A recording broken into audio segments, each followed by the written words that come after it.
ते आराध्य दैवत झालेले आहेत. त्यांची त्यांच्या सद्गुरूंवरची जी निष्ठा आहे ती निष्ठा आतापर्यंत ज्या ज्या साधकांनी अबाधित ठेवली, आवाज व्यवस्थित येतोय ना, अबाधित ठेवलेली आहे, ती सगळी निष्ठा आपल्या हृदयामध्ये तशीच तेवत राहावी आणि त्या निष्ठेला चांगल्या प्रकारचं अधिष्ठान प्राप्त व्हावं याकरता माई आणि महाराजांनी वेळोवेळी प्रयत्न केलेले आहेत. ते प्रयत्न आपल्या सगळ्या साधकांच्या साधनेमधून वारंवार दिसत राहिले पाहिजेत. असा प्रयत्न ते आतापर्यंत करत आलेले आहेत आणि करत आहेत. त्याला प्रतिसाद म्हणून आपण काय निर्माण करायचंय तर आपल्या हृदयामध्ये भगवंतांचं आणि सद्गुरूंचं प्रेम निर्माण झालं पाहिजे. बाबांविषयीचं प्रेम निर्माण झालं पाहिजे. बाबांविषयीचं हे जे प्रेम आहे ते कसं निर्माण होईल तर संसारामध्ये अनेक वाटा आहेत. देवाला मिळवण्याच्या खूप वेगवेगळ्या वाट्यात, वेगवेगळ्या वाटेने लोक जातात, वेगवेगळ्या वाटेने भगवंतांना मिळवतात, त्यांची प्राप्ती करून घेतात. ते वेगवेगळे मार्ग उपलब्ध आहेत. पण आपला कुठला तरी एक असा मार्ग साधकांनी निवडून घ्यावा की जो मार्ग आपल्याला देवांपर्यंत नेईल आणि देवांची प्राप्ती करून देईल. ही जी देवांची प्राप्ती आहे ती देवांची प्राप्ती जर साधकाला यथोचित आणि योग्य वेळेत झाली तर त्याचा त्याला पुरेपूर आनंद घेता येतो. सद्गुरू साधूबाबा महाराज हे अत्यंत स्वतंत्र तंत्र लीला विग्रही आणि स्वतंत्र लीला वृत्तीचे एक अलौकिक संत म्हणून या भूमीवर अवतरित झाले. त्यांचा जो तो आता काय म्हणूयात की धामधुमीचा आणि लोकांमध्ये नामाचा प्रसार करणारा आणि नामाचं महत्व वाढवणारा असा काळ आहे. या काळामध्ये बाबांनी खूप खूप मेहनत घेतलेली आहे संप्रदायाच्या स्थापनेसाठी. पण या मेहनतीचा आणि या कष्टाचा एक पाया त्यांनी घातलेला होता. तो पाया म्हणजे भगवंतांवरती अपार श्रद्धा आणि दृढ प्रेम आहे. ह्यांचं हे सगळ्यात मोठं काय म्हणू आपण, हा जो प्रेमाचा भाग आहे तो सगळा आपल्या संप्रदायाच्या परंपरेतून त्यांच्यापर्यंत पोचलेला होता. ही जी संप्रदायाची दृढ परंपरा आहे ती त्यांनी अबाधित ठेवून पुढे त्यांच्या अनेक शिष्यांजवळ परावर्तित केली आणि त्यांचे शिष्य आज ती परंपरा अनेकांजवळ पोहोचवताना आपल्याला दिसतात. तर बाबांचं आपण आज चरित्र थोडक्यात पाहूयात आणि त्या चरित्रात जाण्याचा प्रयत्न करूयात. तत्पूर्वी पुन्हा एकदा बाबांच्या चरणकमली साष्टांग दंडवत प्रणाम करून आपण या सेवेला सुरुवात करूयात. बाबांचा जन्म हा प्रत्यक्ष सोपान देवांचा अवतार आहे आणि सोपान देवांचा अवतार असल्यामुळे सोपान देवांच्या अंशातून सद्गुरू साधूबाबा महाराजांची अवतार कार्याची भूमिका असल्यामुळे प्रत्यक्ष भगवंतांचा अवतार या पृथ्वी तलावर झाला. प्रत्येक संत आपल्या कार्यासाठी कुठलं ना कुठलं तरी एक क्षेत्र निवडत असतात. त्या क्षेत्राची ते निवड आधी करतात आणि त्या क्षेत्रामध्ये जाऊन त्या क्षेत्रामध्ये भगवंतांच्या नामाचा ते प्रसार करतात. त्यांच्या जवळ येणारे जे लोक आहेत ते सुद्धा ठरलेले असतात, ठराविक लोक असतात, ते ठरलेले असतात. आणि हे सगळे जे लोक आहेत ते सगळे पूर्वजन्मामध्ये सुद्धा त्यांच्या कुठल्या ना कुठल्या अवतार कार्यामध्ये सहभागी असतात आणि त्यांच्याशी ऋणानुबंध असल्यामुळे पुढच्या जन्मी सुद्धा हेच साधक त्यांच्या जवळ पुन्हा येतात.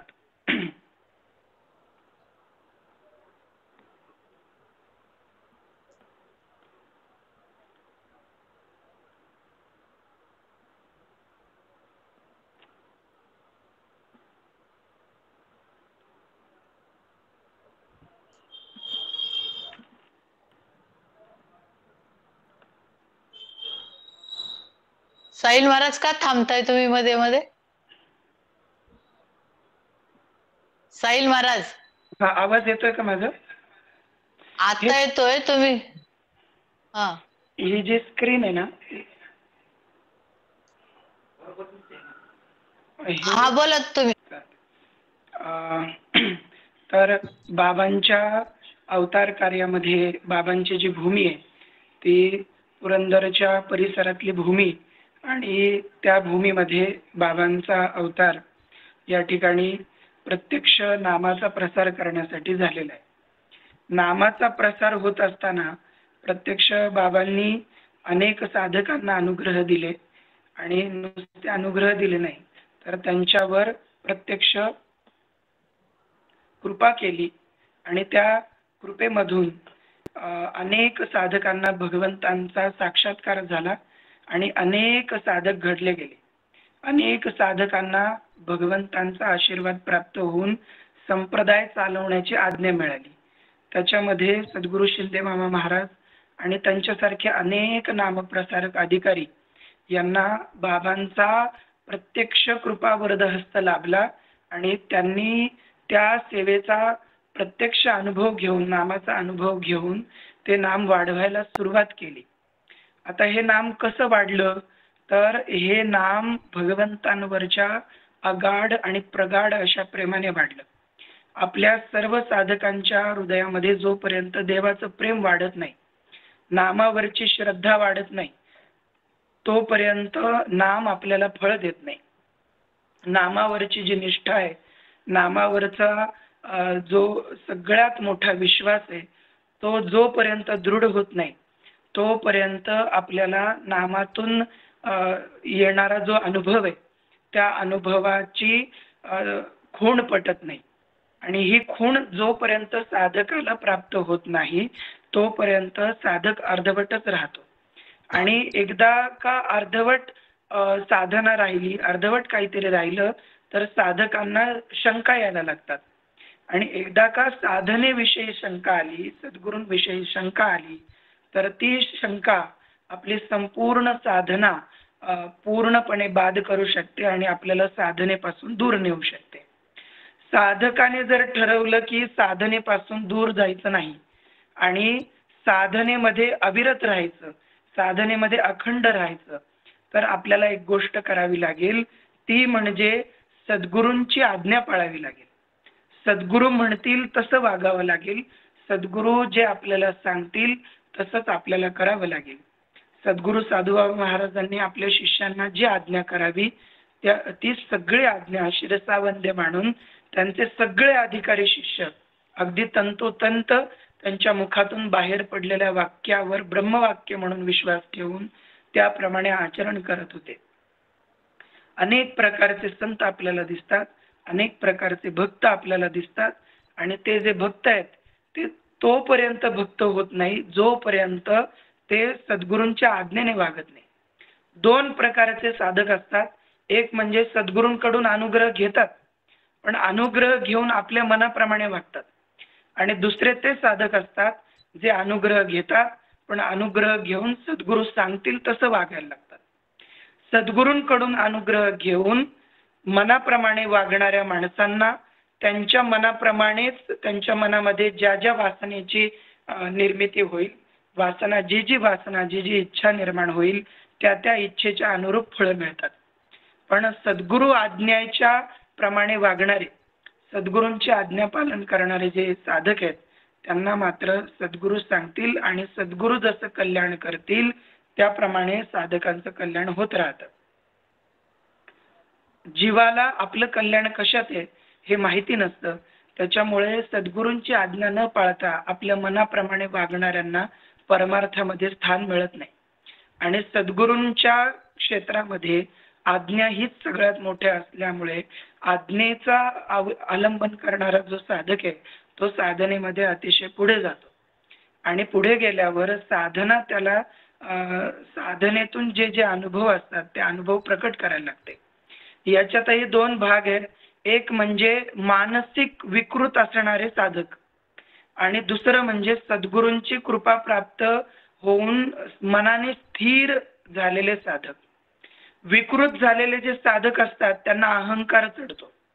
मी कुठली तरी वेगळी साधना करतो, माझ्याकडे खूप मोठी ध्यानधारणा आहे आणि मला अमका आदेश प्राप्त झाला, मला अमका सद्गुरूंचा संदेश प्राप्त झाला, असे सगळ्यांना सांगत सुटणार आहे. मला वेगवेगळे संदेश प्राप्त होत आहेत, मला आदेश प्राप्त होत आहेत आणि हे जे आदेश आहेत ते गुप्त न ठेवता सगळीकडे बोंबलत हिंडणारे असाही एक प्रकार असतो की ज्यांना लोकांना दाखवायचं असतं की मी काहीतरी साधना करतोय.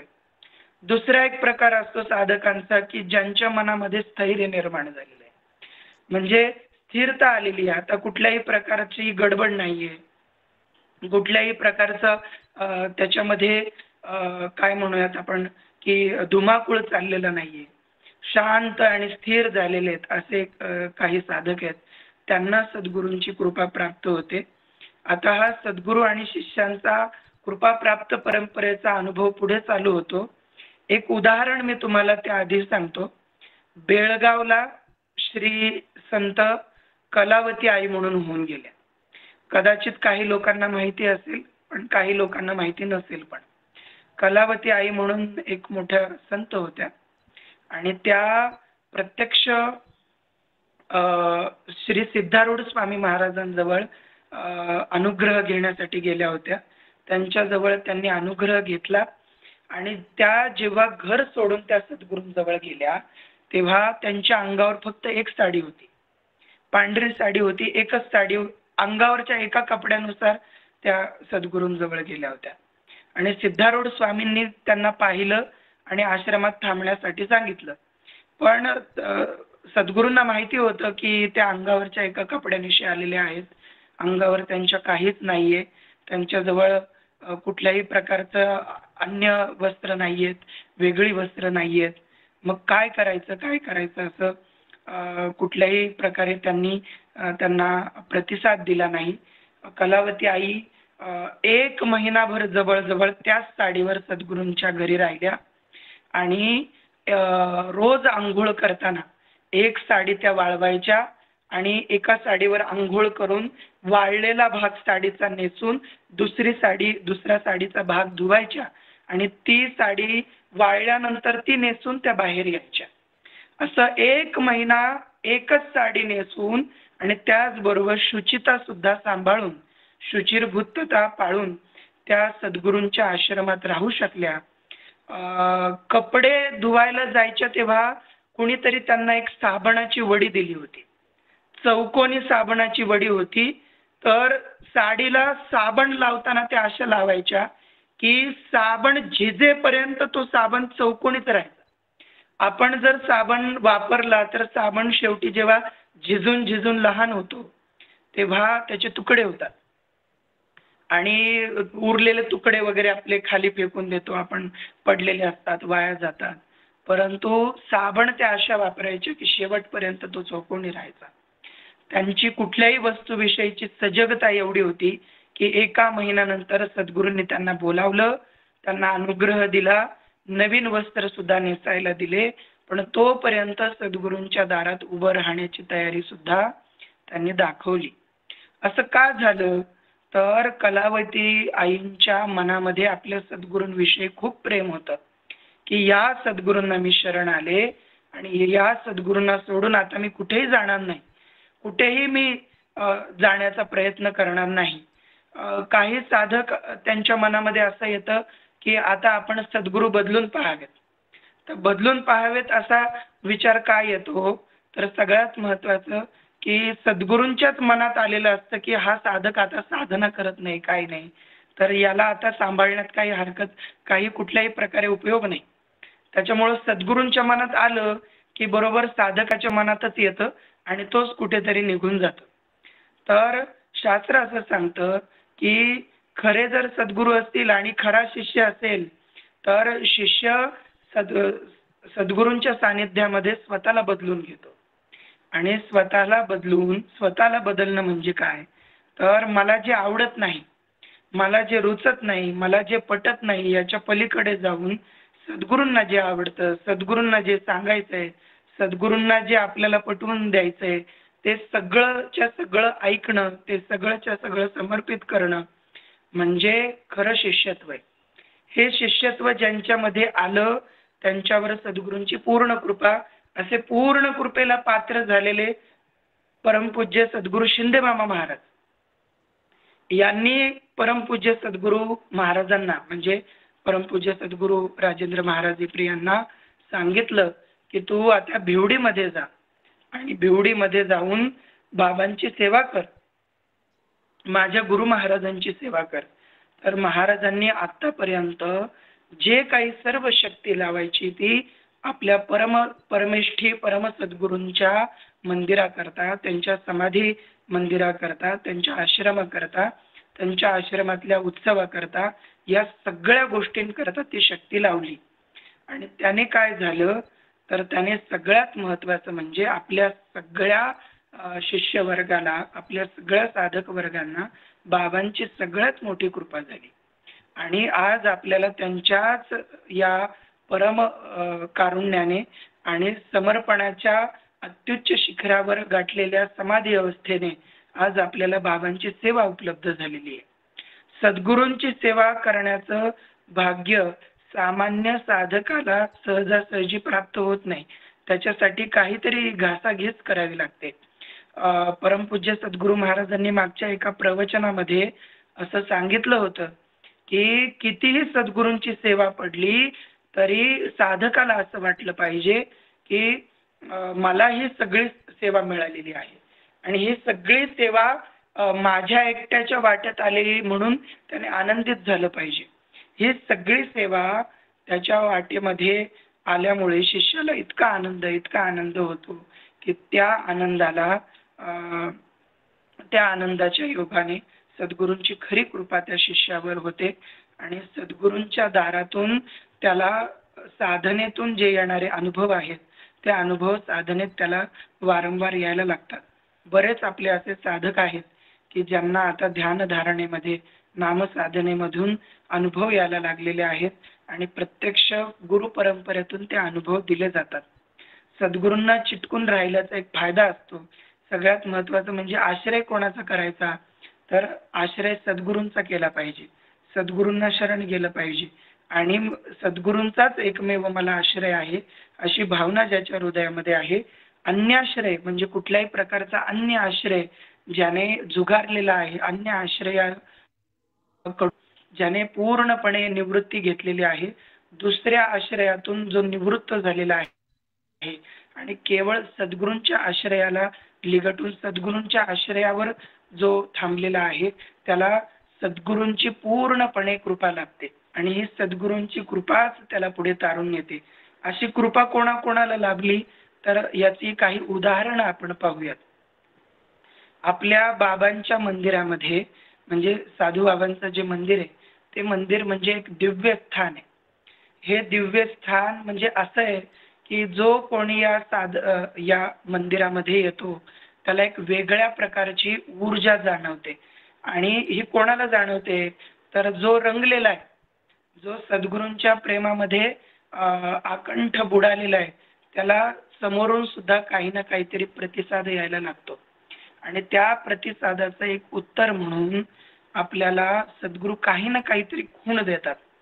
म्हणजे खूण प्रत्येक वेळेस चमत्कार असेल असं नाही, पण त्या खुणेमध्ये एक सगळ्यात महत्त्वाची म्हणजे छोटीशी बाब असते.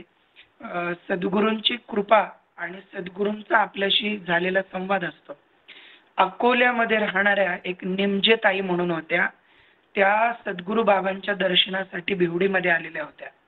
फार लांबून साधक येतात. आपण तर जवळ राहतो, पण जवळ राहून सुद्धा कधी कधी आपल्याला इच्छा होत नाही येण्याची. पण लांब लांबच्या साधकांना बाबांची आठवण होते आणि ते धावत येतात. त्या निमजे ताई म्हणजे अतिशय म्हणजे हालाकीची परिस्थिती, एवढ्या काही त्या म्हणजे सधन आहेत असं नाही, म्हणजे जेमतेम परिस्थिती आहे. पण दरवर्षी त्या बाबांसाठी 10,000 20,000 अशी देणगी घेऊन येतात.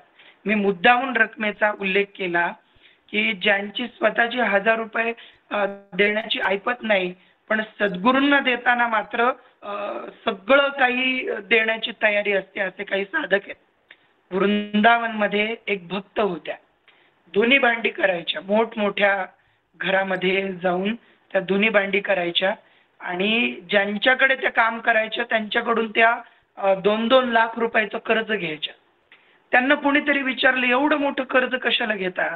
तर त्या 3-3, 2-2 लाख रुपये कर्ज घेऊन बाके बिहारी मंदिरामध्ये फूल बंगलाची सेवा करायच्या. सुंदर असा फूल बंगला देवाचा असतो, अभिषेक असतो, वेगवेगळ्या प्रकारचे 56 भोग असतात. तर अशा वेगवेगळ्या प्रकारच्या सेवा त्या करायच्या, पण ते कर्ज काढून करायच्या. आणि पुन्हा ते सगळं कार्यक्रम झाला की पुन्हा त्या आपल्या यजमानांजवळ ज्यांच्याजवळ काम करायच्या त्यांना वर्षभर काम करून त्यांचं कर्ज त्या फेडून टाकायच्या आणि त्यांना पुन्हा सांगायच्या की मी पुन्हा तुमच्याजवळून कर्ज घेणार आहे बरं, मला कर्ज पुन्हा तुम्ही दिलं पाहिजे. तर कर्ज काढून देवांचा उत्सव करणारे लोक कुठल्या प्रकारची भावना त्यांच्या मनामध्ये असेल तुम्ही विचार करा. तर बाबांच्या मंदिरामध्ये त्या अकोल्याच्या निमजेताई एकदा आल्या आणि संध्याकाळची वेळ होती, दिवे लागण्याची वेळ होती. बाबांच्या आरतीच्या आधी अंधार पडलेला होता सगळीकडे आणि त्यांच्या मनात आलं की आता आपण बाबांच्या समाधी मंदिरामध्ये खाली जाऊयात आणि बाबांच्या समोर दिवा लावू. म्हणून त्या काडीपेटी घेऊन खाली गेल्या आणि बाबांच्या समोर उभ्या राहून बाबांना नमस्कार केला. एवढ्यामध्ये लाईट गेली आणि लाईट गेल्याच्या नंतर सगळीकडे भयानक अंधार झाला आणि घाबरून त्यांच्या हातून काडीपेटी खाली पडली. इतका अंधार खाली होतो. तुम्ही जर खाली गेलात, कधी भिवडीत आलात तर तुम्ही ध्यान मंदिरात जा. संध्याकाळच्या वेळेला तुम्ही जर तिथले सर्व दिवे मालवले, बंद केले तर तुम्हाला काही दिसणार नाही, बंद होईल सगळं. अंधार दाटेल डोळ्यासमोर. पूर्ण अंधार झाला.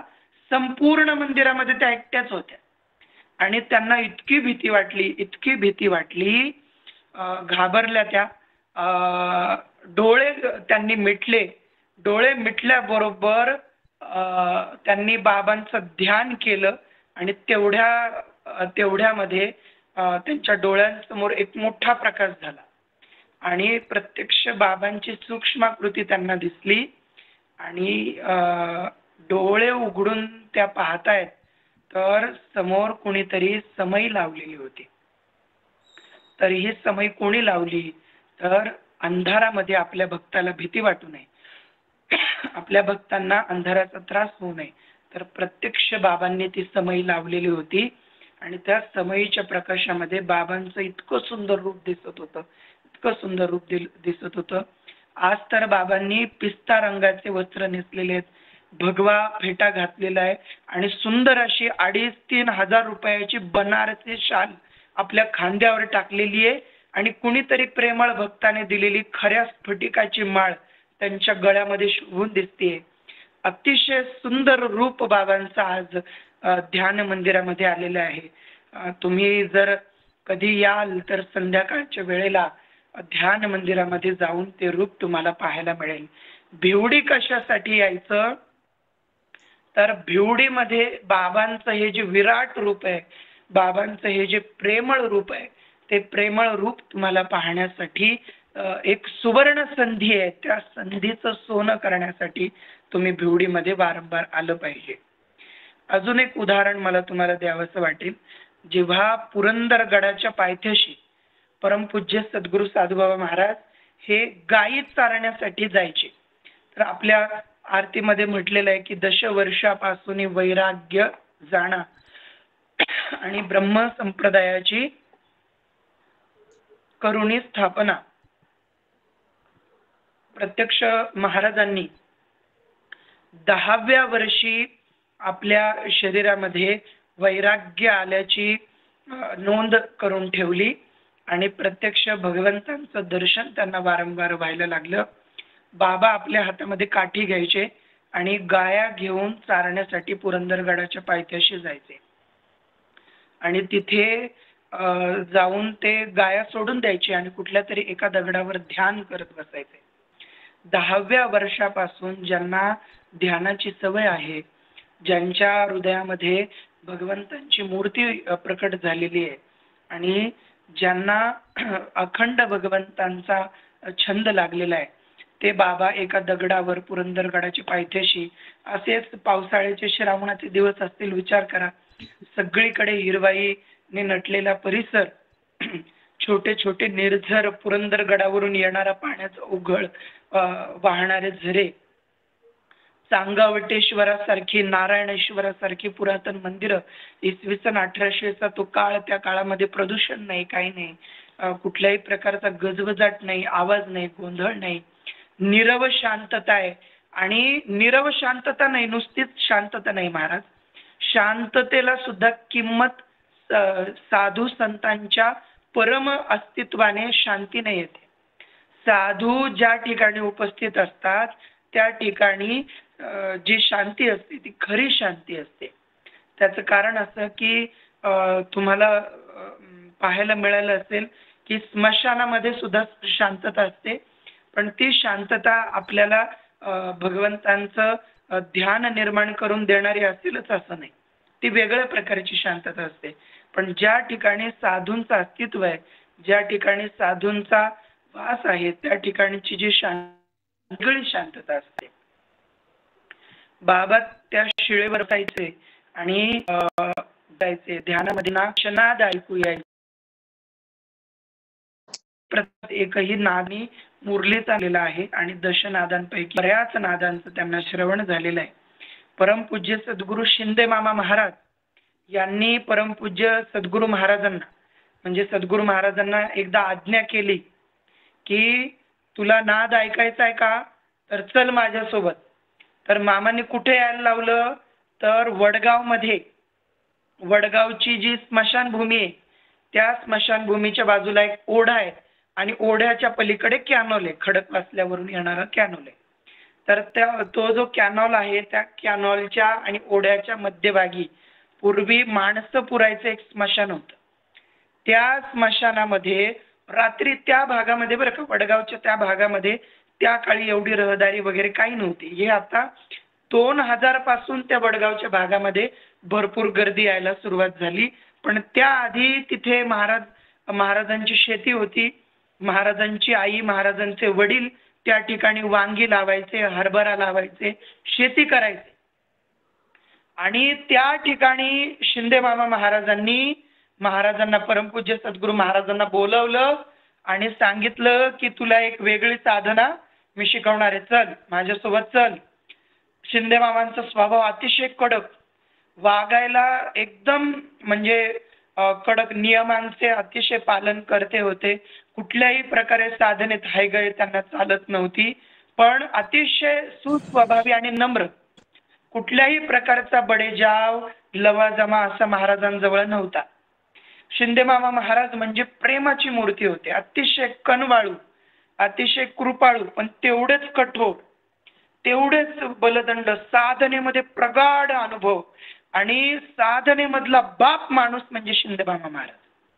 साधनेमध्ये बसले की जगामध्ये, ब्रह्मांडामध्ये काय चाललंय, कुठल्या पृथ्वीवर काय लीला चालली हे शिंदे मामा महाराजांना जागी कळायचं. एका जागी बसून महाराज सगळं सांगायचे आणि सगळ्या ब्रह्मांडातल्या गोष्टी त्यांना कळायच्या. ते त्रिकालावर सत्ता गाजवणारे होते आणि त्रिकाल जाणणारे होते. खरं तर महाराजांना त्यांनी बोलवलं आणि कुठे बोलवलं, तर ते कॅनॉल आणि ओढा यांच्यामध्ये जे माणसं पुरायची जागा होती तिथं रात्री 1-2 वाजता महाराजांना बोलवलं. आणि महाराज सुद्धा त्यावेळेस घाबरत त्या ठिकाणी गेले. महाराजांच्या मनात विचार आला, महाराज लहान होते, अतिशय लहान होते. महाराजांच्या मनात असा विचार आला की आपल्याला गुरु महाराजांनी कशाला बोलवलं असेल, रात्रीची वेळ झाली, स्मशान आहे आणि इथं भूतकिता असतात, हाडळणी, डाकिनी, शाकिनी, पिशाचिनी, वेगवेगळ्या प्रकारचे खैस आणि मुंजा, भूत वगैरे वेगवेगळ्या प्रकारचे ते सगळे असतात आणि त्यांच्या स्थानावर मला बोलवले, आता काही खरं नाही आपलं. म्हणून महाराज गेले, लहान होते. पण पुढे गेल्याच्या नंतर त्यांना असं लक्षात आलं की अंधार वाढत चाललाय, शेजारी वाहणाऱ्या कॅनॉलचा खळखळ खळखळ आवाज येतोय, ओढ्याचाही आवाज येतोय, त्याच्यामध्ये गुप्त आणि भयान शांतता, झाडं उगवलेली आहेत, गजपण वाढलेलं आहे, लोक पुरलेली आहेत आणि त्या स्मशानामध्ये त्या गोसावी लोकांनी पुरलेली मडी, कुत्र्यांनी उकरून टाकलेली हाडं बिडं अशी पसरलेली होती सगळी. आणि मामा तिथे महाराज तिथे गेले आणि मामांना शोधायला लागले, कुठे आहेत मामा, कुठे आहेत मामा. भीती तर वाटते, अंधार दाटलेला आहे, डाकिनी शाकिनी भूत पिशाचिनी या सगळ्या आपल्याला आपण बघितलेलं नसतात, पण ऐकलेलं असल्यामुळे अंधारामध्ये तेच आठवायला लागतं. ते सगळं आठवायला लागतं जे आपण कधी बघितलेलं नाहीये ते सुद्धा मन कल्पना करायला लागतं. असे दात असतील, असे कान असतील, शिंग असतील, भयानक त्यांचा चेहरा असेल, असं सगळं रूप असं सगळं डोळ्यासमोर होतं. आणि महाराज पुढे गेले. महाराज सुद्धा महाराजच होते, ते अधिकारी शिंदे मामा महाराज अधिकारी, गुरु आणि शिष्य दोघेही पोचलेले. आणि शिंदे मामा महाराजांना महाराज शोधायला लागले. तर तेवढ्यामध्ये एक दृश्य दिसलं. काय दृश्य दिसलं की एका पुरलेल्या जागेवर महाराज बसलेले आहेत, म्हणजे शिंदे मामा महाराज बसलेले आहेत आणि ध्यान लावलेलं आहे. महाराजांना आल्याबरोबर पाहिलं आणि शिंदे मामा महाराज म्हणाले, आला हे इकडं, अरे तू कशाला घाबरतो. आणि ज्यांना घाबरतो यांना घाबरतोय, म्हणजे त्या पुरलेल्या माड्यांकडे, त्या जी कबर होती त्यांच्याकडे बोट दाखवलं आणि सांगितलं. तर महाराज म्हणाले, तुला बघायचंय का, या भूताखेतांना घाबरतोस का, यांच्यावर सुद्धा सत्ता चालते. आणि महाराजांनी शिंदे मामा महाराजांनी एका पुरलेल्या त्या थडग्याकडे बोट केलं आणि त्याच्यातली माती आपोआप उकरली गेली आणि आतून कवटी बाहेर आली. महाराज कवटीवरती आल्याबरोबर महाराजांना पटलं की ह्या सगळ्या गोष्टींवर महाराजांची, आपल्या सद्गुरू महाराजांची प्रगाढ सत्ता आहे. भूत असू देत, खेत असू देत, काही असू देत, सगळ्यांवर सत्ता सद्गुरू महाराजांची चालते. आणि महाराजांनी, परमपूज्य सद्गुरू शिंदे मामा महाराजांनी परमपूज्य सद्गुरू महाराजांना आपल्या समोर बसवून घेतलं आणि पाठीचा कणा ताठ करायला लावला. पद्मासन मांडलं महाराजांनी, दोन्ही हात गुडघ्यावर ठेवले आणि गुडघ्यावर हात ठेवल्याबरोबर शिंदे मामा महाराजांनी आपला उजवा हात महाराजांच्या मस्तकावर ठेवला. आणि तेवढ्यामध्ये काय झालं तर महाराजांना समाधी लागली. आणि त्यावेळेसची पहिली समाधी लावली, त्याच्यातच महाराजांचं मूलाधार चक्र, स्वाधिष्ठान चक्र, ही सगळी चक्र जागृत होऊन ती कुंडलिनी वरती वरती वरती यायला लागली. आणि ब्रह्म प्रदेशामध्ये आल्याच्या नंतर महाराजांना प्रत्यक्ष शिंदे मामा महाराजांनी भगवान गोपाल कृष्णांचं दर्शन घडवलं. तर आपल्या इथे ही जी परंपरा आहे, म्हणजे खरं तर तुम्हाला सांगायला पाहिजे की सद्गुरू आपल्याला वारंवार सांगतात की तुम्ही साधना करा, तुम्ही साधना करा, नाम घ्या. हे कशासाठी तर एक दिवस आपल्याला ते कृष्ण नक्की दाखवणार आहे. आपल्याला देवांचं दर्शन घडवायचंय, पण त्याच्या आधी आपली काहीतरी पात्रता असायला पाहिजे की नाही. तर ती पात्रता निर्माण होण्यासाठी आपल्याला आपल्या ठिकाणी काहीतरी साधना निर्माण झाली पाहिजे. म्हणून हा खटाटोप चाललेला आहे की रोज काही ना काहीतरी साधना आपल्या हातून घडली पाहिजे.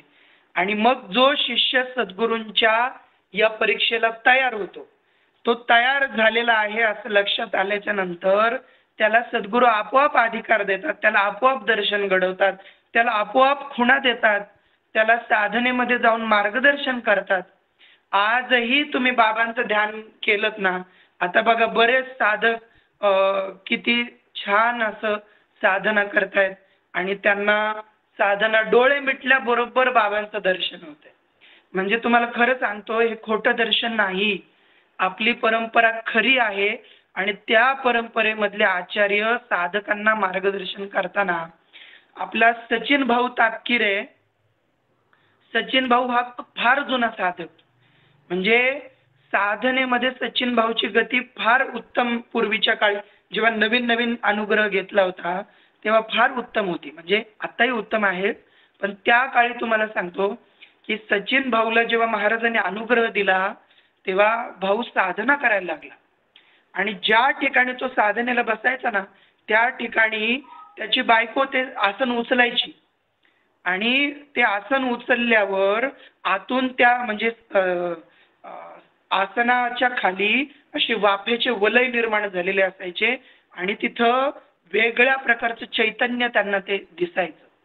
तर तुम्हाला सांगतो की तुम्ही जेव्हा साधनेला बसता तेव्हा माईंनी सांगितलं असेल की आसन एकच वापरलं पाहिजे आणि त्याच आसनावर वारंवार साधना केल्यावर त्या आसनामध्ये सुद्धा एक आसन देवता असते. शास्त्रांनी असं सांगितलंय, पृथ्वी ती मंत्रजे मेरु वृद्धरुजे कूर्मो देवता सुतलं छंदः आसने विनियोग सूतलं छंदः. कूर्म म्हणजे कासव ही आसनाची देवता आहे. कासव जसं आपल्या इंद्रियांवर नियंत्रण करतं, ना परी कूर्म जियापरी उवाईला अवयव पसरी असं माऊलींनी त्यांच्या ज्ञानेश्वरीमध्ये म्हटलेलं आहे की जो कूर्म आहे त्याचं आपल्या इंद्रियांवर नियंत्रण असतं. आसनावर बसणं म्हणजे काय, तर आपल्या इंद्रियांवर आपलं नियंत्रण असलं पाहिजे. आपल्या इंद्रियांवर आपलं नियंत्रण असलं की ज्या व्यक्तीचं आपल्या इंद्रियांवर नियंत्रण आहे ना, तो व्यक्ती आसनावर स्थिर बसतो बघा. आसनावर त्याचे चाळे होत नाही, आसनावर तो हालत नाही, त्याचा पाठीचा कणा आपोआप स्थिर होतो. तर ज्या साधकांची साधना वाढलेली असते त्यांच्या पाठीला कधी कळ लागत नाही. असं का होतं? 2-2 तास 3-3 तास बसण्याची तयारी असते. शास्त्रांनी असं सांगितलंय 3 तासापेक्षा जास्त आणि किमान 3 तास जो एका आसनावर बसून साधना करतो त्या साधकाच्या हातून दिवसातून एकही पाप सद्गुरू घडून देत नाही. तुम्ही पैंज लावा, 3 तास बसून नामस्मरण करा आणि त्या दिवशी तुमच्यासोबत काय घडलं हे मला तुम्ही सांगा. सद्गुरू अजिबात पाप घडून देत नाहीत आणि रोज साधना केल्यामुळे मागचं पाप जळत जातं, मागचं सगळं संचित. तुमची आजची साधना झाली की तुमचं मागचं थोडं संचित जळून जातं. असं करता करता साधक साधनेमध्ये पक्का होतो. एका जागी बसून तो स्थिर व्हायला लागतो. जागेवर बसल्याबरोबर त्याची चुळबुळ थांबते आणि पाठीचा कणा आपोआप ताठ होतो. आणि बघा तुम्ही, हे योगवाले जे सगळे आहेत, हे रामदेव बाबा वगैरे वगैरे जे आहेत, ते माणसाला श्वास घ्या, श्वास सोडा, कपालभाती, भस्त्रिका वगैरे वेगवेगळे अनुलोम विलोम व्यायाम शिकवतात. पण आपली एकमेव अशी साधना आहे की तुम्ही नुसतं बसा, तुम्हाला आपोआप आतमधून बाबा तुम्हाला अनुलोम विलोम करायला लावतील, आपोआप भस्त्रिका होईल, आपोआप आतमधून योग साधून येतील. हे सगळं आपोआप होईल. फक्त तुम्हाला जागेवर बसायचं आहे. स्थिर मासन मात्मनम. बाबांनी सांगितलं की फक्त पहाटे उठून अभ्यास करत जा. अभ्यास केला की ते सगळं होईल. मग पुढे काय होतं, तर साधनेमध्ये साधक बसला एका जागी की त्याची चुळबुळ थांबते. मी उदाहरण देईल आवर्जून. आपले गुरुबंधू चैतन्यदादा महाराजांचे ज्येष्ठ चिरंजीव चैतन्यदादा येप्रे यांचा साधनेमधला खूप मोठा अधिकार आहे. म्हणजे जवळजवळ त्यांचं मूलाधार शुद्ध झालेलं आहे. एका जागी बसून म्हणजे 4-4 तास ते एका जागी बसून साधना करतात आणि ती साधना केल्यावर म्हणजे ती कुंडलिनी त्यांची जागृत होते आणि त्यांना वेगवेगळ्या प्रकारचे अनुभव आतून द्यायला लागते. तुम्ही बघा दादाच्या चेहऱ्यावर केवढं तेज आहे. म्हणजे महाराजांच्या पोटी प्रत्यक्ष म्हणजे कुठली तरी अधिकारीच व्यक्ती आलेली आहे. पुढे दादाच्या रूपाने आपल्याला वेगवेगळ्या प्रकारची कुठली तरी महान व्यक्ती झालेली आपल्याला नक्की दिसणार आहे. पण आपल्या संप्रदायामध्ये बघा, आपल्या ग्रुपमध्ये अनेक मुलं आहेत. त्याच्यामध्ये विभीषण असेल, त्याच्यामध्ये आपला नितीन असेल, नितीन महाराज असतील, सौरभ महाराज असतील, असे वेगवेगळे हिरामण दादा असतील. हिरामण दादा सुद्धा म्हणजे पहाटे 4ला उठून बाबांच्या समोर ध्यान करतात आणि ध्यानामध्ये ते 1-1 तास बसलेले असतात. काही वाटत नाही, कुठल्या जगामध्ये हरवलेले असतात माहिती नाही. पण तुम्हाला खरं सांगतो, साधनेचा हा प्रांत असा आहे की एकदा का तुम्हाला ती चटक लागली ना, तुम्ही डोळे मिटा आणि आतमध्ये तुम्ही तुमची ती लिंक सद्गुरूंशी जोडली आणि तुम्ही सद्गुरूंना कनेक्ट झालात एकदा की बास, ते म्हणजे असा खडी साखर सुद्धा चावून आपल्याला कर करून खावी लागते, पण मग ते डायरेक्ट तुम्हाला असा ऊसाचा रसच देतात. चावायची आवश्यकता नाही, तोडायची नाही, फक्त जिभेवर रस घ्यायचा आणि तो रस तुमच्या कोरड्या कडकडीत घशामध्ये गेला की घसा असा ओला होतो आणि तो प्रेमाचा रस असा आतमध्ये जातो आणि आतमध्ये हृदयात जर तुम्ही राधाकृष्ण ठेवलेले असतील तर तुम्ही जशी साधना कराल तसं तुमच्या चंद्रबिंदूतून ते रस खाली असा उगळत जाईल आणि तुमच्या आतमधल्या देवांच्या मूर्तीला अभिषेक होईल. ज्याच्या हृदयामधले भगवंत साधनेच्या, बैठकीच्या, अभ्यासाच्या रसाने रोज ओले होतात, त्याच्या हृदयामध्ये ते पाझरलेलं प्रेम बघा कसं पाझरतं. आणि मग अशा साधकांच्या जिव्हा ओल्या होतात, प्रेमाने, रसाने भिजायला लागतात. सगळीकडे भगवंतांचा ठाव दिसायला लागतो. कोणाशी द्वेष राहत नाही, भांडण राहत नाही, कुठल्या प्रकारची चिंता राहत नाही. चिंता कोणाला असते महाराज? चिंता दोन प्रकारच्या माणसांना असते. एक ज्याचा सद्गुरूंवर भरोसा नाही आणि दोन ज्याचा स्वतःवर भरोसा नाही. एक तर स्वतःवर भरोसा करा म्हणजे चिंता जाईल, नाहीतर दुसरं माझ्या सद्गुरूंना सगळं माहिती आहे, माझे सद्गुरू सगळं करणार आहेत म्हणून सद्गुरूंना सोडून द्या. सद्गुरूंवर सोडल्यावर काय होईल एक उदाहरण देऊन मी तुम्हाला सांगतो आणि परत बाबांनी सांगितलेल्या साधनेजवळ येतो. मला वाटतं आपली वेळ संपलेली आहे, तर साधनेविषयी, बाबांच्या साधनेविषयी अजून बोलण्याचा आपल्याला बोलण्यासाठीची वेळ आपली संपत आलेली आहे आणि बोलण्यासाठी भरपूर आहे, पण मला वाटतं वेळ झालेली असल्यामुळे आपण या ठिकाणी थांबूयात आणि या ठिकाणी वाणीला विराम देऊन ही झालेली जी सेवा आहे ती भगवंतांच्या चरणी अर्पण करूया. श्री सद्गुरु साधुबाबा महाराज की जय. राधा कृष्ण भगवान की जय.